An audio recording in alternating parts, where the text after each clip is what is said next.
Hello everybody, today we're going to have a look at conditional sentences grammar, and we're going to start with real conditions and zero condition in particular. Look at the sentence. If the weather is fine, I go for a walk, which means usually, if the weather is fine, I usually go for a walk. In both of the clauses we use past simple. Moving on to the first conditional. If the weather is fine, I will go for a walk. In this case, in dependent clause, we use present simple, and in the main clause, we use future simple.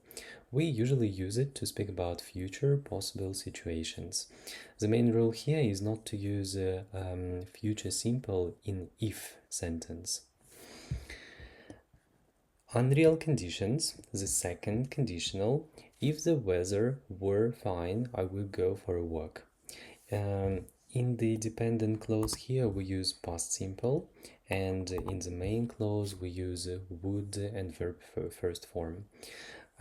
We usually use it to speak about imaginary situations. You know, it's like you're sitting and thinking of some imaginary situation now.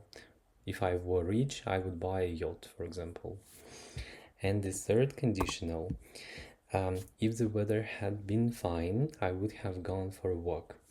In the dependent clause, look, we use past perfect, and in the main clause we use would have verb third form, which is future perfect in the past.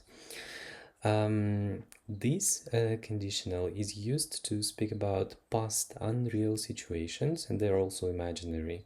You usually use it to speak about, to regret about something or to criticize somebody. For example, if you hadn't eaten that sandwich, you wouldn't have felt so bad yesterday. Thank you very much for your attention. Please share if it was useful for you, and text me if you need some practice. Thank you very much.